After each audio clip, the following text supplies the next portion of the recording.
Some events leave a deep mark on history, but none on the land. This is the site of the Battle of Hastings. After almost 1,000 years, no traces of the bloody conflict can be seen. But here, the fate of England turned. It's where a king was killed, and his victor claimed the throne.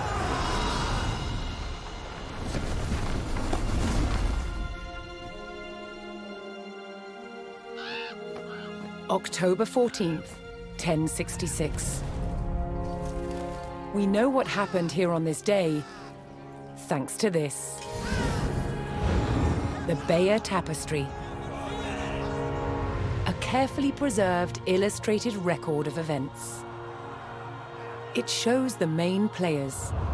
Harold, the newly crowned Anglo-Saxon King of England, and his challenger, William, Duke of Normandy. William claimed the previous king had promised him the crown. So, he assembled an army and prepared to sail to England to fight King Harold for the throne. But a storm thwarted his plans. Meanwhile, Harold discovered that a Viking invasion had landed in the north. Another threat to his crown. So he raced to fight them. In France, William waited for the right conditions to sail across the Channel to England.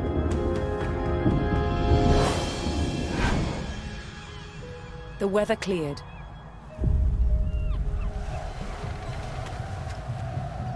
He seized his chance.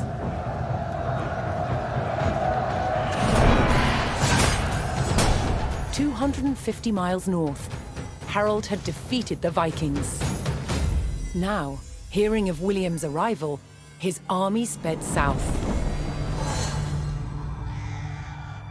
At 9 o'clock in the morning, on this hill, William's Norman army were ready to do battle with Harold's Anglo-Saxon men.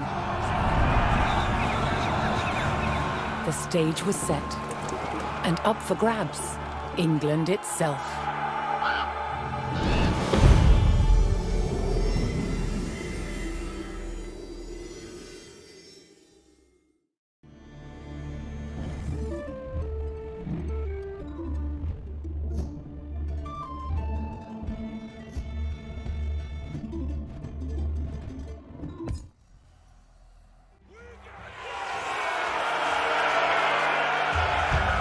On October 14th, 1066, William of Normandy stood ready for battle at the base of a hill. The high ground belonged to King Harold of England and his Anglo-Saxon army. Here, on this hilltop, the fate of England would be decided.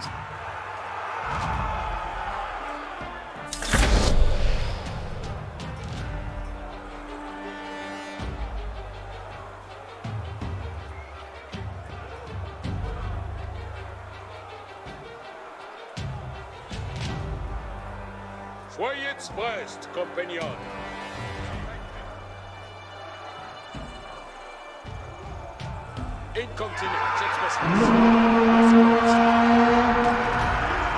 William's Norman army made the first charge, launching a direct assault on the shield wall.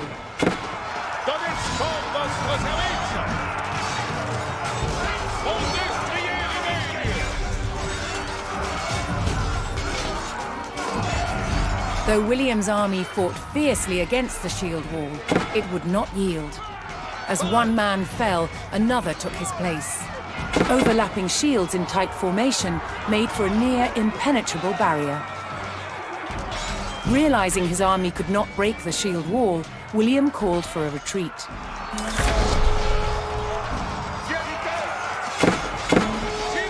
He aimed to lure the Anglo-Saxons into a false sense of victory, causing them to break formation. William's feigned retreat was working. The Anglo-Saxon army broke their shield wall formation, leaving gaps for William to make a move.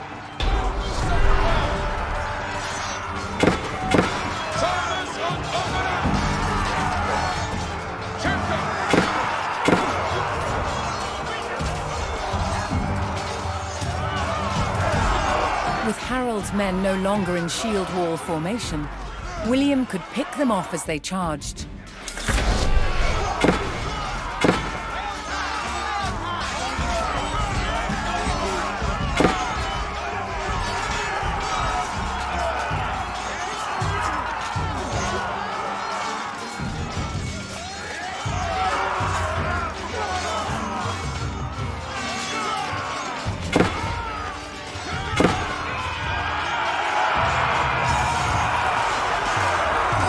The Anglo-Saxons had deployed rows of spearmen to push back the invaders.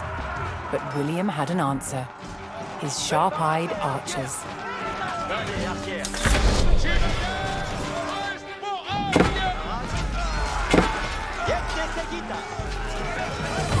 More Norman men-at-arms reinforced William's army.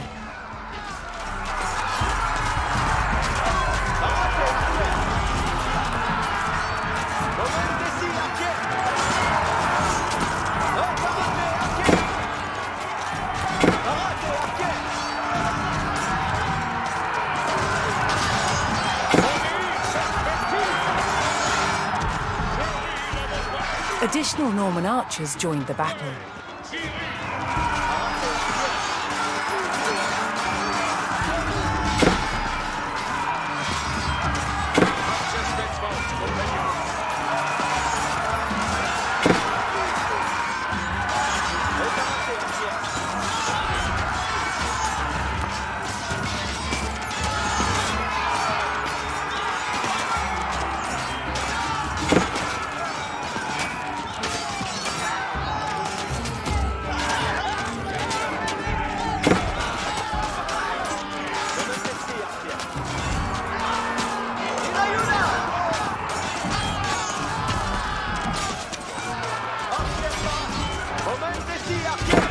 Anglo-Saxon archers joined the fray, and the Normans' deadly cavalry ready to charge. But first, William's forces had to eliminate the enemy spearmen, whose sturdy polearms could easily bring down a horse.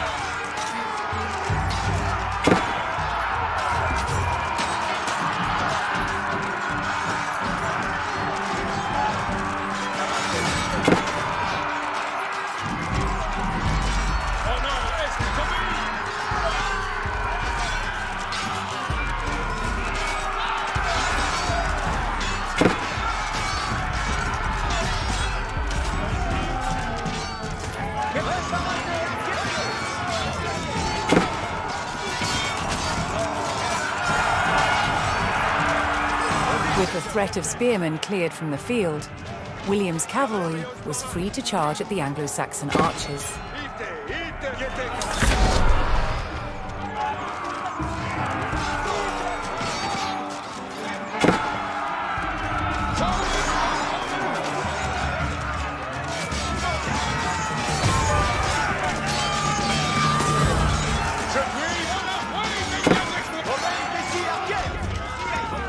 The Anglo-Saxon army was in disarray. Their shield wall had been neutralized, and their numbers were dwindling. Now the only thing standing between William and victory was King Harold himself.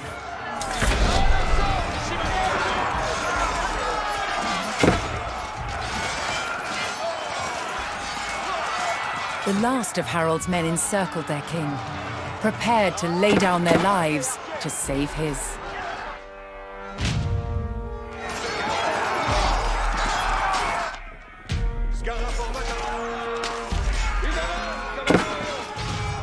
More Norman cavalrymen took to the field.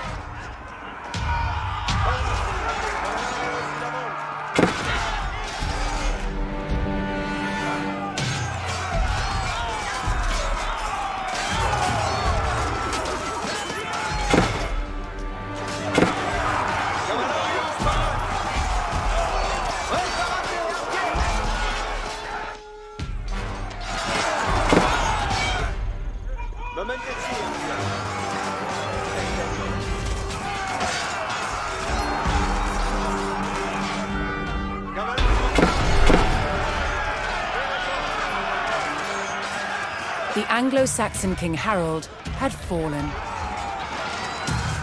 In the confusion, some loyal soldiers fought to the death, while others scattered in panic.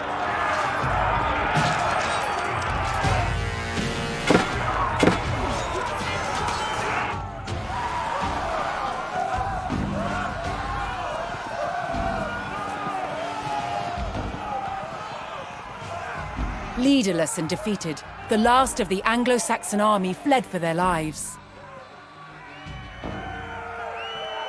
The Normans celebrated victory over the English king, but William's quest to rule England was just beginning.